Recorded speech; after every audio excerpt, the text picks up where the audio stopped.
Appropriations Act para sa fiscal year 2026. Ito'y nakasentro sa kapakanan ng mamamayang Pilipino bilang pangunahing puwersa ng kaunlaran sa bansa. Ang paglagda sa 6.793 trillion pesos national budget ay patunay sa kolektibong tugon ng ehekutibo at lehislatibo upang maiangat ang pamumuhay ng taumbayan sa larangan ng edukasyon, kalusugan, agrikultura, serbisyong panlipunan at pagpapatatag sa ugnayan ng national at local government at dedikasyon na isulong ang kapakanan ng mga kasundaluhan at iba pang uniformed personnel. Sa ilalim ng administrasyon ni Pangulong Marcos Jr., makakatiyak ang mamamayang Pilipino na ang 2026 budget ay tapat, masinop at tumutugon sa pangangailangan ng lahat. Bago nito, ipinapakita rin sa pagpasa ng 2026 national budget ang pagsulong ng transparency sa budgeting. Dahil sa kauna-unahang pagkakataon at sa pagnanais ni Pangulong Marcos Jr., naka-livestream ang proceeding ng Bicameral Conference Committee upang maitaas ang tiwala at kumpiyansa ng publiko at mapalakas ang pananagutan sa paggastos ng pondo ng bayan. Makakaasa po ang taumbayan na sa ilalim ng liderato ni Pangulong Marcos Jr., ang pondo ng bayan ay para sa bayan. Magagamit ito ng tama at mailalaan para sa kapakanan ng bawat Pilipino saan mang panig ng mundo. Upang talakayin ng mas malalim ang 2026 national budget, makakasama natin ngayon si Executive Secretary Ralph Recto at Acting Budget Secretary Rolando Toledo. Makakasama rin natin ang ilan sa economic team ni Pangulong Marcos Jr., sina Finance Secretary Frederick Go at DepDef Secretary Arsenio Balisacan. Magandang umaga po mga kalihim. Secretary Ralph. Thank you. Yes. Maraming salamat, Usec Claire. Magandang araw po sa inyong lahat. We opened the year with so much hope brought about by the newly signed General Appropriations Act of 2026 na hindi lang basta-basta pinirmahan, kung hindi isinuri, inupuan at pinag-aralan ng mabuti. And so we thank our colleagues in Congress and the Office of the President and the DBM for their sleepless nights during the break, helping the President comb through every line, every provision of the budget. Because this is what the Filipino people deserve, a budget that is rigorously reviewed and not rushed. I also commend Congress for the meaningful reforms it pursued to strengthen transparency and accountability in the budget process. Unti-unti nating ibinalik ang proseso ng budget sa dapat itong anyo, bukas at tapat sa publiko. We also thank our lawmakers for the close, constructive work they did with the executive to deliver a budget that puts the Filipino people at the center of growth. Ito ang budget natin, budget ng bawat Pilipino. For this budget represents an unprecedented investment in the Filipino people. Education, healthcare, agriculture, and social services are at their highest levels in history. It is investing where it matters most, in the classrooms, in the health centers, in the farms, in our communities, and in the future of Filipinos. It also strengthens national-local cooperation so that development reaches every province, every city, every municipality, every barangay. At pinagtibay rin nito ang ating pangako sa kapakanan ng ating mga kawal, pulis at uniformadong hanay na araw-araw naglilingkod at nagbubuwis ng kanilang buhay para sa bayan. Yet the signing of this budget is only the beginning. Its true test is in its implementation. At dito na papasok ang ehekutibo. Kaya ang pangako namin ay simple. Sisiguraduhin naming totoong makikinabang ang taong bayan dito. We built a budget that is clean, disciplined, and responsive. And we will implement it with integrity, constant vigilance, and sense of urgency. Hihigpitan natin ang pagpapatupad nito. We will make sure that what is written in law will be built on the ground, visible, trackable, and valuable to the people. Through this budget, we want our people to see, not just hear, that this government is careful with their hard-earned money, serious with its promises, and faithful to its duty. Ito po ang simula ng isang taon na mas maayos at mas makatarungang paggamit ng pondo ng taong bayan. At isang bagong taon na may mas maraming konkretong dahilan upang maniwala sa bagong Pilipinas na sama-sama nating itinataguyod. Ulit, maraming salamat po. Happy New Year sa inyong lahat. Bago po tayo tumanggap ng katanungan, Secretary Toledo, meron po ba kayong paunahing pananalita o tatanggap na po tayo ng questions? Siguro enough na yung ni Secretary Recto opening remarks niya, so probably we can proceed now with the Q&A. Okay, thank you po. Okay, ang unang katanungan ay magagaling kay Katrina Domingo, ABS-CBN. Secretaries, good morning. Happy New Year. Ano-ano po yung exact items that were vetoed by the President that constitute the 92.5 billion pesos that was removed from unprogrammed appropriations? There are, I'll take this question. There are roughly 10 items in the unprogrammed fund. Ang tinanggal yung budgetary support to GOCCs, ang halaga niyan roughly 6,895 million. Yung fiscal support sa CARS program na 4.320 billion. Insurance for government assets na 2 billion. Prior years LGU shares na 14 million. RACE program, 250,000. GOP counterpart sa foreign assistance projects at 35 billion 769 million. Payments of PS requirements na 43 billion 245 million na nakapaloob na sa iba't ibang ehensya ng pamahalaan. At natanggal na rin naman, I think during yung sagip, wala na yung 80 billion na sagip. Wala na rin yung Nampeday property na 210 million. Public health emergency benefits na 6.7 billion. Marawi siege victims compensation under the NEP then was 2 billion. Ang natira na lang ay support, tatlong item na lang ang natira. Support to foreign assisted projects, 97 billion 305 million.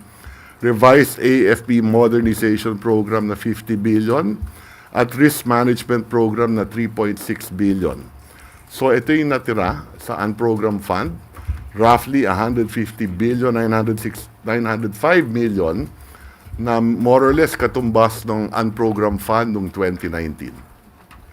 Sir, follow-up question. Sir, the President promised the judicious spending of taxpayers' money under the 2026 national budget. What is the administration doing to police, if not totally temper, the grant of excessive bonuses, either to lawmakers, to cabinet secretaries, or anyone in government in general? Especially these were recently flagged by several lawmakers in recent weeks. Well, in the executive branch, wala naman excessive bonuses to begin with, no?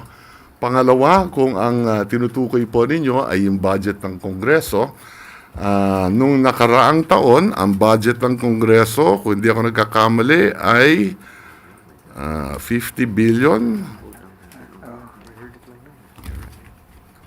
50 billion and correct. In 2025 GAE, ang Kongreso ay may budget ng 50 billion. Sa taong 2026, ang budget ng Kongreso ay 38.6 billion.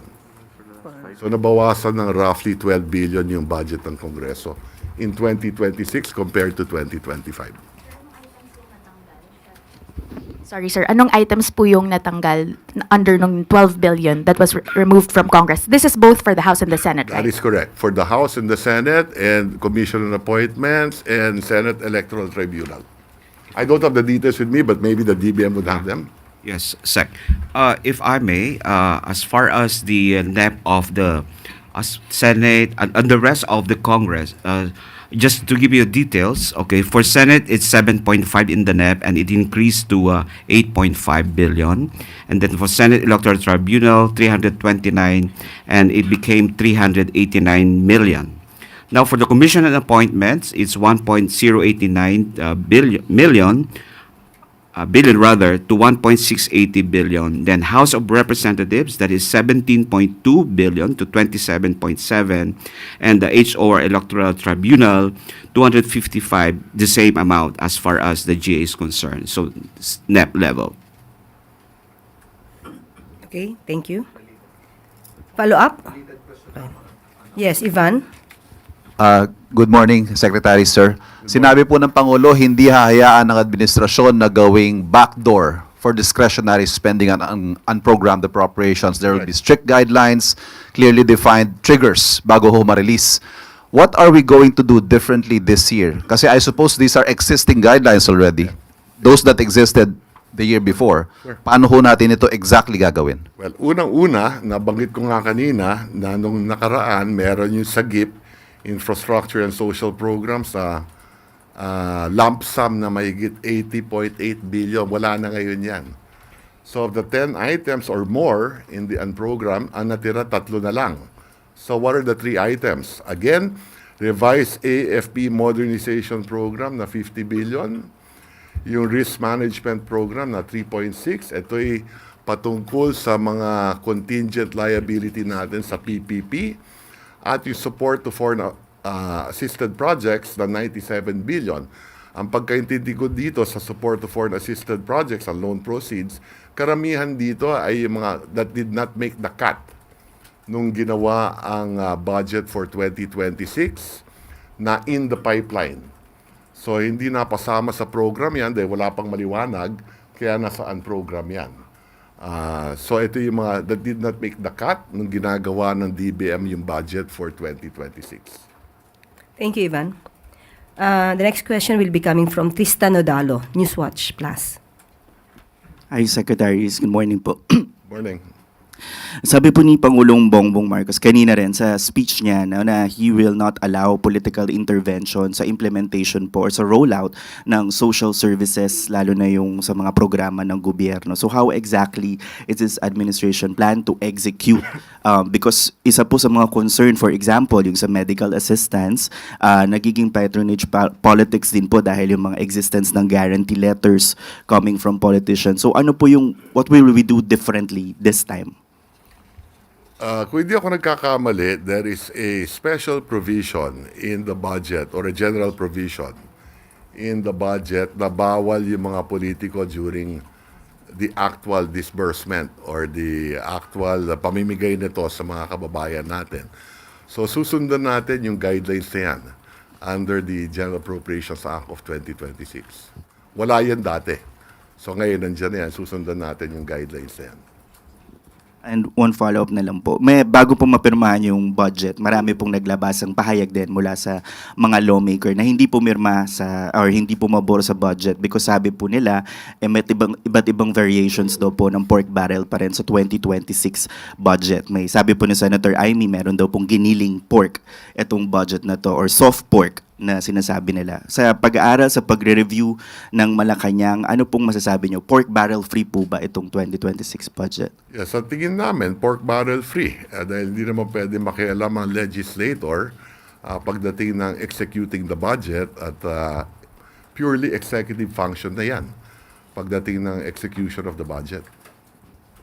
Thank you. Okay, thank you, Tristan. Next question will be from Clay Pardilla.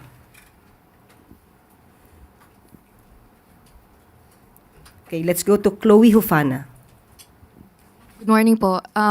I guess to DBM or Secretary Recto. With the 2026 budget reportedly cutting back on flood control project allocations, how does the administration plan to achieve the DBCC's 6 to 7% growth forecast through 2028? And which sectors will likely drive growth and what measures are in place to mitigate potential headwinds given these fiscal adjustments? Maybe with the Sec RC. Sec RC. Well, for the budget of 2026, that is expected to support a growth of 5 to 6%, and next year that will be from 5.5 to 6.5, and then 6 to 7 in 2028. Now, in the last couple of years, it has been consumption spending that has driven growth, accounting for nearly three-fourths of the GDP. No, that's on the demand side, and if you look at the supply side of the economy, that's services. And in the sa consumption, that's likely going to be still supported by employment, a growth in employment, and remittances. No, but we also expect the rebound of consumer confidence this year. No, because as you have seen in the data in the third quarter, consumption spending. It slowed down sharply from over 5% to just 4.1% in the third quarter because of that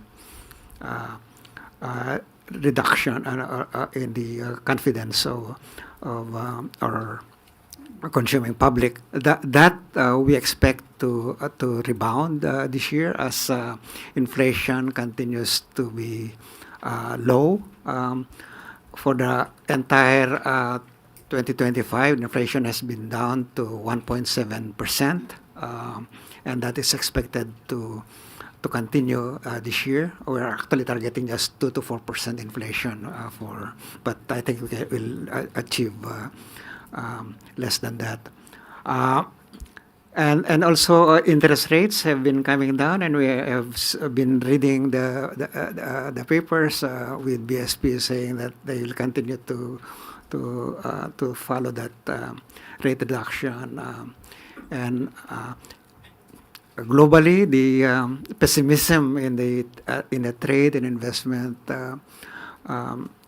regime of many countries was not as bad as we thought it was last year, with the sharp increases in tariffs initially by the U.S. and so I think that there are favorable forces moving that we are seeing moving forward, and so we do expect that the broad economy will grow sufficiently strong, especially toward the second half, I think, of the year. We probably will still see some residual effects of the events last year in the first half of the year. Follow-up lang po. Magre-revise po ba tayo ng growth targets? Well, the last one we have done, but we have not yet released it's not been officially released yet. But we have done some work and some discussions and decisions last December.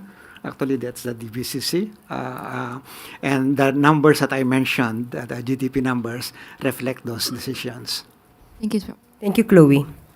Evelyn Quiroz, Filipino Mirror. Good morning. Kay Secretary Toledo po, yung clarification lang po sa question kanina na nabanggit po ni Pangulo yung we will not allow unprogrammed appropriations to be misused. Sinabi po na i-release lang po ito upon validation. Pwede pong malaman sino pong magva-validate? May committee po ba dito? Okay.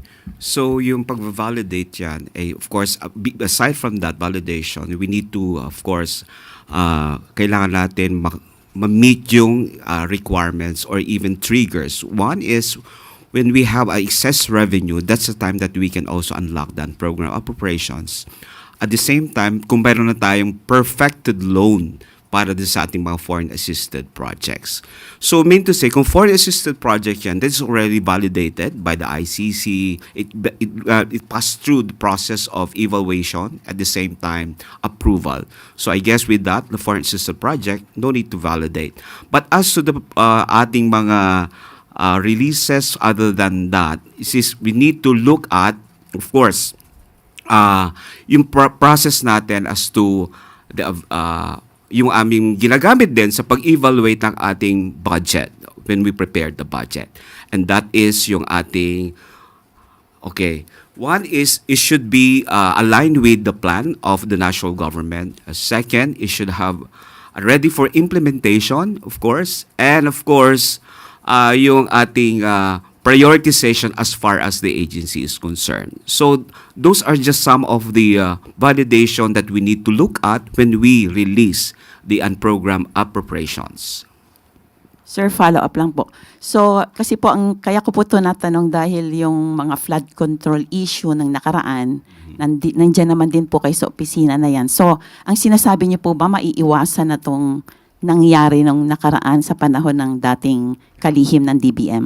Definitely, mawawala as mentioned by Secretary Recto, actually wala na rin yung pagkukuhanan natin ng mga ganyang pondo. And very limited na lang, 3 na nga lang eh. So mean to say, hindi na mangyayari yung nangyari ng nakaraang taon o nakaraang mga unprogrammed appropriations natin. So definitely that will not happen already because as mentioned ba, 3 na lang yung prioritization natin na kailangan. Which is very strict na yung ating pag-i-evaluate niyan given, of course, yung limited fiscal space that is available to us. Thank you po. Thank you, Jean. Yusek, pwede pang kay Secretary go Go. Isa ahead lang po, po. Ma'am Evelyn, yes. Secretary, nabasa ko po yung nabanggit ng Pangulo na this budget further strengthens the PhilHealth with nearly 129 billion, including the 60 billion directed to be restored yung sa PhilHealth.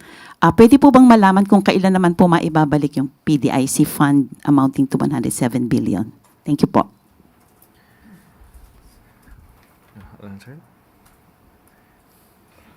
Ang pagkaintindi ko, Sir. ang pagkaintindi ko, yung utos ng Supreme Court ay para sa PhilHealth lang at wala sa PDIC. At yung sa PhilHealth naman, nakapaloob na sa 2026 budget as directed by the President last September pa lang. At yun nga, may decision ng Supreme Court na ilagay sa 2026 budget. I think I'll just add one more.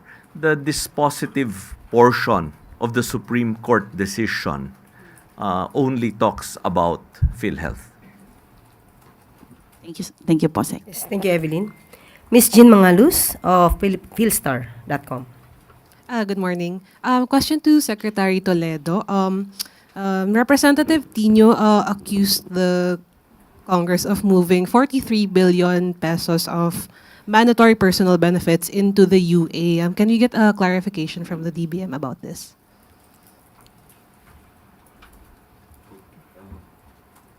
Okay. Yung ating kasi unprogrammed appropriations which actually total na mention kanina ni Secretary Recto na natin niya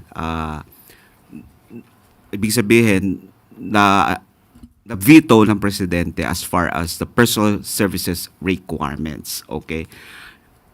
So, yung nilagay kasi some of those program already under unprogrammed appropriations ay nilagay na natin sa budget ng ahensya which is transferring lang from the unprogrammed appropriations at nilagay na natin sa program. One of which is yung ating mga daily subsistence allowance na nilagay na natin siya doon sa ahensya ng gobyerno rather than put it in the NPBF. So inilagay na natin doon sa ahensya mismo.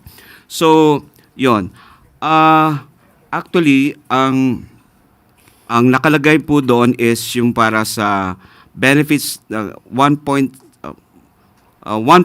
billion na nilaan po sa NPBF ay benefits para sa karagdagang doktor, nurse at ibang allied medical positions ng mga hospitals, treatment and rehabilitation centers na nasa ilalim na po ng Department of Health.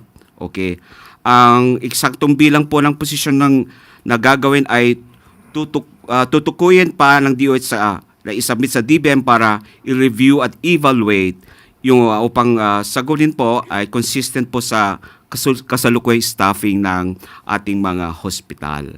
So, yung PGF naman po, ang programa pong nandyan mismo ay para doon sa ating supposed to be pension and gratuity funds ng ating mga MUP. Okay? So, nandun na rin naman po sa programa, sa ahensya, doon sa ating mga ahensya. Like for example, in the Department of DILG and the DND. So, Bala, it wasn't removed, it wasn't put into the UA, na-distribute lang siya to the appropriate agency. No, yes, you're right. It was already distributed. And those are mandatory kasi yan. Kailangan natin bayaran yan kasi kundi baka magwala sila sa. So, because those are already earned already as their benefits. So that should be put in the proper place which is already programmed in the specific agency budget. Sa madaling salita, if I may, sa madaling salita, enough yung PS budget requirements under the program fund. Oh, isa pang question. So we heard from the president himself that political involvement is not allowed. So can we ask what happened to alleged soft pork and patron political programs like the MAIFIP and the AIX, which have been accused of being used for patron politics? Well, like I said earlier, merong general provision in the budget na pinagbabawal ang politiko to be present during the distribution of this ayuda, halimbawa. Susundan natin kung ano yung nakapaloob sa General Appropriations Act. Yun na rin yung guidelines natin. Pero what would this enforcement look like? May penalties po ba yung mga politiko na sasama sa mga programs na ganito? We will look into that. But like I said, there is already a general provision. I think it was also quoted, if I'm not mistaken. Susundan natin yung guidelines na yan. Thank you, Jean. Follow-up question from Ivan Mayrina.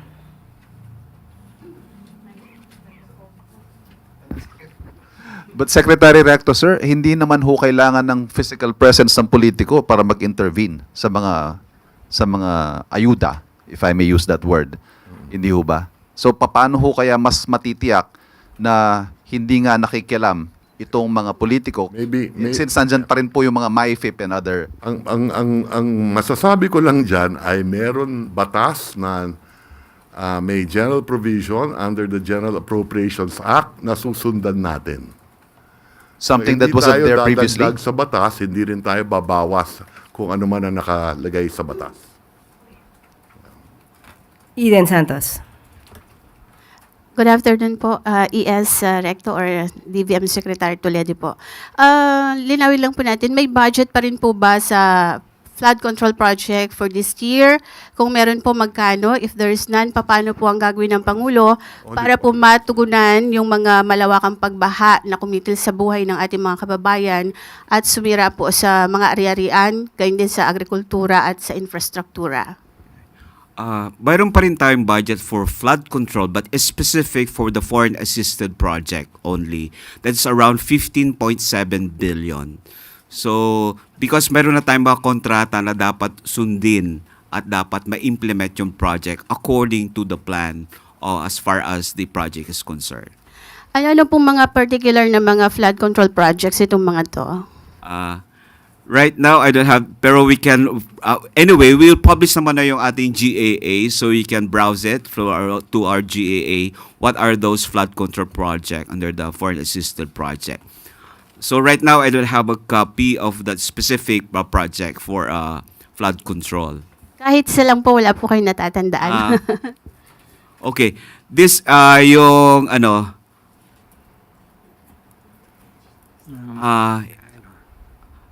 ano yun? Resilience, yeah. Actually, that is for the resilience project of the DPWH. IPIF, yes. Ano yun? I think that is through the JICA loan natin. Yes. Thank you very much. Yes, Letre, yes. Related pa rin po dun sa alleged pork dun po sa 32 billion na Farm to Market Road na project, sino pong nag-identify ng mga popondang proyekto? Ang pagkaintindi ko dyan ay Department of Agriculture yan. Ang nagbigay ng listahan ng farm to market roads. Yung mga congressman po, wala silang Wala akong alam dahil nung napanood ko yung BICAM, doon pinasok sa BICAM to, nagkaroon pa nga ng sagutan kung matatandaan natin sa PICC. So ito yung plano ng DA na binigay sa Kongreso for the farm to market roads. Isa pa po, binanggit ni Senator Amy, sumulpot lang din daw ito sa BICAM, yung Presidential Assistance to Farmers isang uri rin daw po ito ng ayuda. Pwede pong malaman ano po itong pondong ito? Ang pagkaintindi ko dyan ay nakapaloob na yan in the General Appropriation or in the GAB version. If I'm not mistaken, meron ng roughly 10 billion ata yung kung di ako nagkakamali. Yan ay assistance sa farmers dahil minsan ang presyo ng bigas or ang presyo ng palay ay 12 pesos per kilo. I think we want to maintain the farm gate prices roughly at 18 pesos. Yun ang diferensya dyan. Binabayaran natin yung diferensya. Thank you, Let Narciso. Tulong yan para sa ating magsasaka.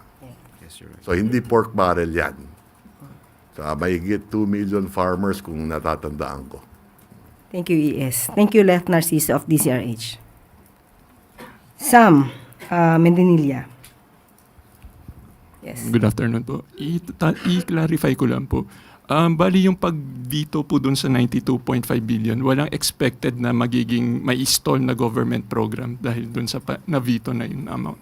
Wala naman. Wala ako nakikita dahil unang-una, sa tingin ko, walang excess revenue na ganun kalaki. Kaya kahit na ilista pa natin yan sa UA, palagay ko sapat na yung makokolekta lang natin para sa program at walang masyadong excess revenue. Kaya hindi na kailangan yan sa unprogrammed funds. Clarify ko lang rin po. Na-explain po ba ng Congress ng BICAM bakit nila in-include yung 92.5 billion dun sa GAA?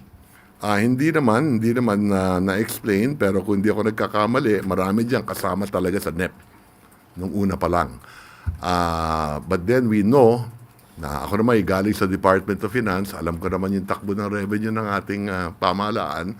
Kaya't alam natin na for next year, hindi tayo makakakolekta ng napakalaking excess revenue. Dahil mataas na yung mga target ng revenue ng Department of Finance sa tax revenue at non-tax revenue. Last na lang for my part. How will you compare yung 2026 budget dun sa 2025 budget? Mas maayos ang 2025 budget at sisiguraduhin natin na 2026 budget, sisiguraduhin natin na meron ding conditional release kung titignan natin yung nabanggit ng Pangulo kanina. So may mga budget na tinaasan, pag-aaralan natin yan kasama ang DBM bago natin i-release yan. So remember, when you pass a budget, and in this case, the budget is roughly 6.8 trillion, or to be exact, 6.793 trillion. Hindi naman ibig sabihin January 1, nandiyan na yung perang yan. So ikokolektahin pa natin yung revenue na yan. At yung deficit, yung kulang na roughly 1,650 billion, more or less, ay uutangin pa yan. No? So having said that, meron tayong cash flow na susundan at doon natin titignan ang lahat ng i-release natin, siguraduhin natin ano yung most efficient or highest multiplier effect, what will increase productivity among Filipinos, anong makakapagbigay ng trabaho, makakapagtaas ng income ng ating mga kababayan, yan ang mga i-release natin. Kasama na dyan, syempre, sa edukasyon, kalusugan, agrikultura na napakahalaga. Thank you po. Okay, Alexis Romero, Philippine Star. Related po dun sa naunang tanong. Kasi nung SONA po nabanggit ni Presidente na he would rather have a reenacted budget rather than one that is not in line with his policy priorities. At yun yung naging issue po nung 2025 budget. Yung budget po ngayon, given na may vetoed items, can we say that this reflects or this is more consistent with the policy priorities of the admin compared to the previous one? Yes, that is correct. So hindi siya mangled na yung tipong unlike yung before na maraming changes sa budget proposals sa NEP. Like I said, kung meron man amendment at meron ngang amendment, natural lang, dahil trabaho ng Kongreso yun, ang trabaho ng executive is to implement or to execute the budget. So titignan din natin lahat ng increases na proposed amendment at susuriin natin na mabuti kung dapat ba to ay may release o di kaya wag i-release. Isa na lang po. In addition, just to what was vetoed is the unprogrammed appropriations, is not from the program appropriations. So, hindi siya maatala yung ating mga programa na inaprubahan ng Presidente. For the record na lang po, yung DPWH budget dun sa final budget law versus po sa NEP, ilan po yung na-trim dun sa allocation po ng Public Works?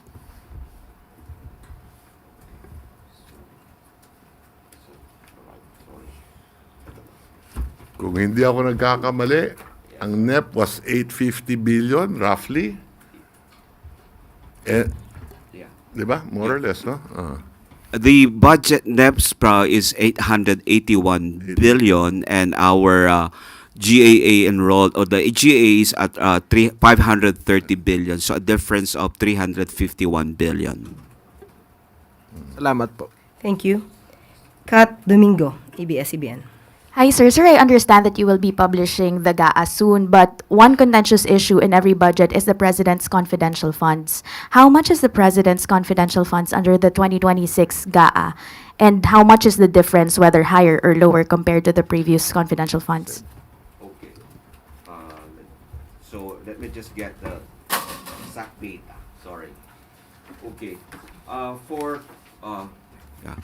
For confidential intelligence fund, okay, there's a for 2026, there's a total of 11.8 billion based on the GAA, okay, and 2026, so it increased or decreased from the 12.120 billion that is coming from the 2025. So bumaba actually by around 302.2 million pesos yung contingent, rather confidential intelligence fund.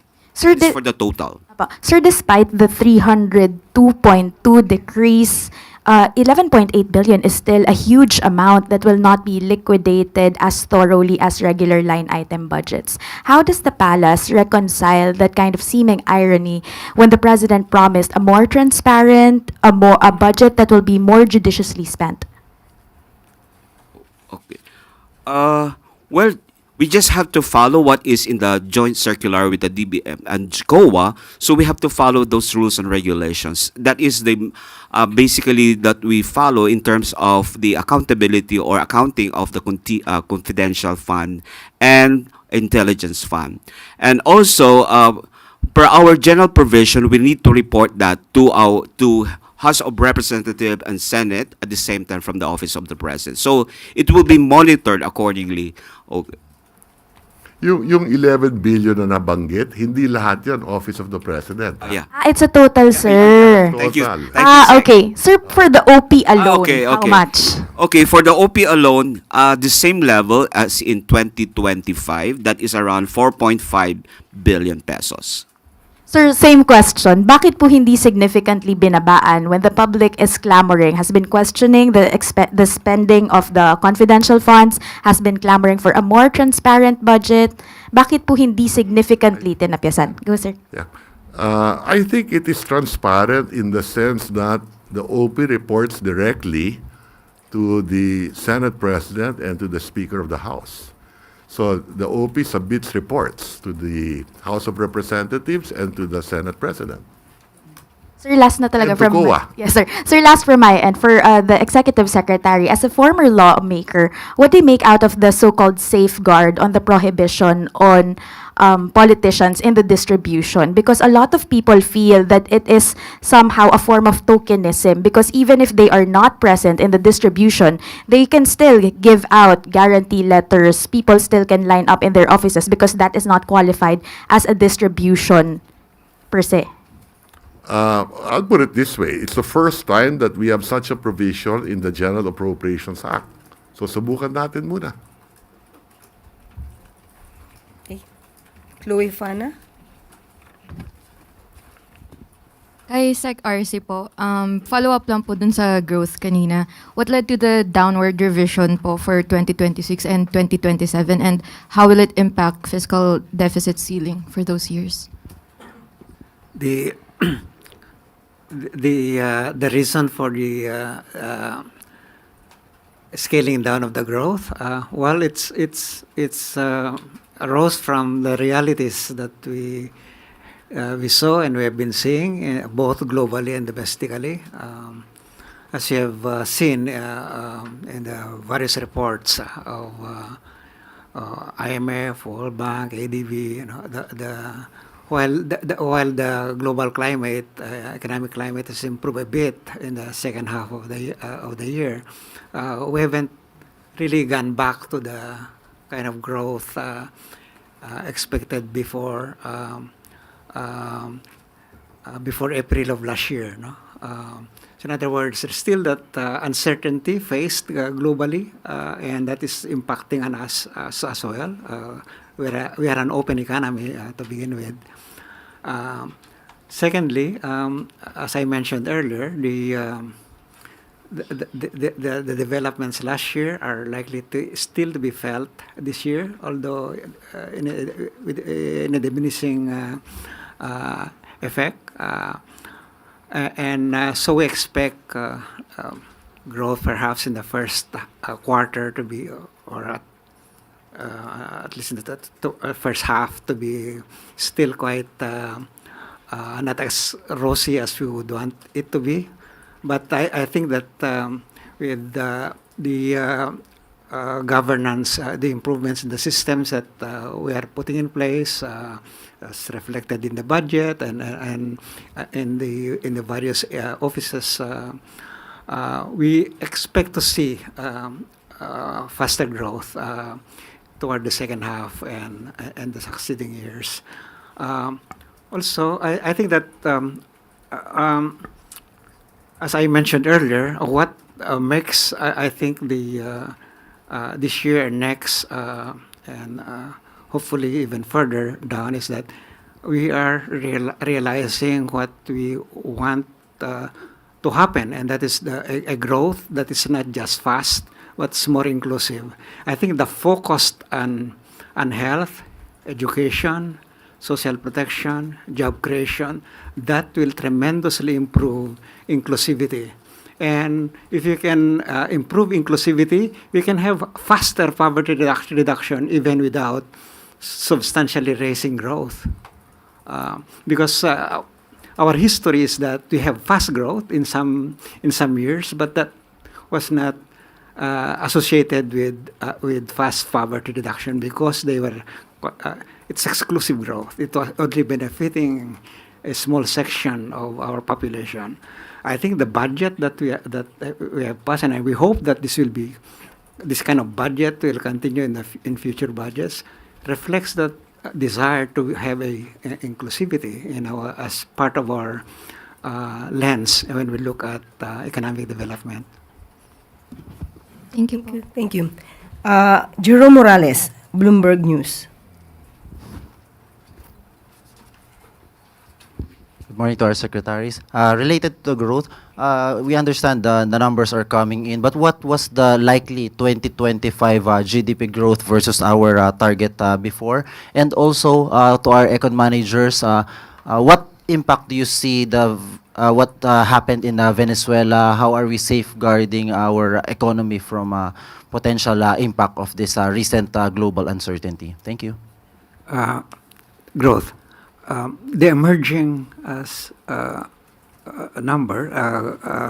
growth scenario for 2025 is something like 4.8 to 5%. But if you achieve 5% for the entire year, because the first 3 quarters average is already 5, no? That still puts the economy into one of the fastest growing economies in Asia. In ASEAN, that will put us next to Vietnam, with Indonesia close by. With respect to the impact of the Venezuela, there is hardly nothing. I don't think that there's any going to be perceptible effects on us. Unless that will have some, duplications elsewhere, if it's emboldened some other governments to do similar things, then of course that will have the indirect effects on us. But as it is, our link directly or indirectly with the Venezuelan economy is not strong. Thank you. Alexis Romero? I-follow up ko lang kay Secretary Toledo regarding the more than 300 billion reduction po from NEP.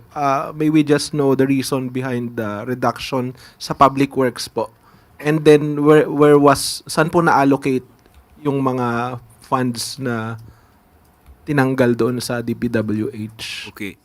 So the very source of that, when they have their meeting with the Committee on Appropriations, I think that was also offered as the reduction from the DPWH, okay, and then adjustment coming from what they call the prices ng kanilang mga materials. So those are the sources, or doon siya nanggagaling yung reduction as far as the DPWH budget is concerned. And it was channeled to what funds? Well, Allocation. if you'll notice, there are some increases in the different departments and agencies. So we cannot exactly say ito ay napunta dito sa ahensyang ito. But you can see in terms of the increases of the different departments and agencies. Basically, doon sa ating mga priority na ahensya like education, agriculture, health, and even from the social services sector. Salamat po. Last question will be from Ivan Mayrina. So just to add to that, so the biggest one is the flood control, na 250. Na yun yung minove from DPWH to DepEd, to DOH, to DA, to DSWD, plus the material savings. Nabanggit po ni Secretary Recto, uutang pa ho tayo ng 1.6 trillion, if I got that correctly, More or sir? less in 2026, yes. What does that mean in terms of our debt to GDP situation and our targets? Yeah, it is within the fiscal framework plan. The deficit for 2026 will roughly be 5.3%. Next year, that will go down to 4.8%. And in the following year, that will go down to 4.3%. So basta steady yung pagbaba ng deficit natin, your debt to GDP will also go down. So for this year, well, more or less, nung umupo si President Marcos in 2022, the debt to GDP was about 62%. Today, we're at 61%. Thank you very much. And that concludes our press briefing. Thank you very much, E.S. Recto, Secretary Rolando Toledo, Secretary Frederick Go, and Secretary Arsenio Balisacan. Sa mga susunod na araw ay tatalakayin din natin at tututukan natin ang mga nilalaman ng GAA kasama ang pamunuan ng iba't ibang ahensya.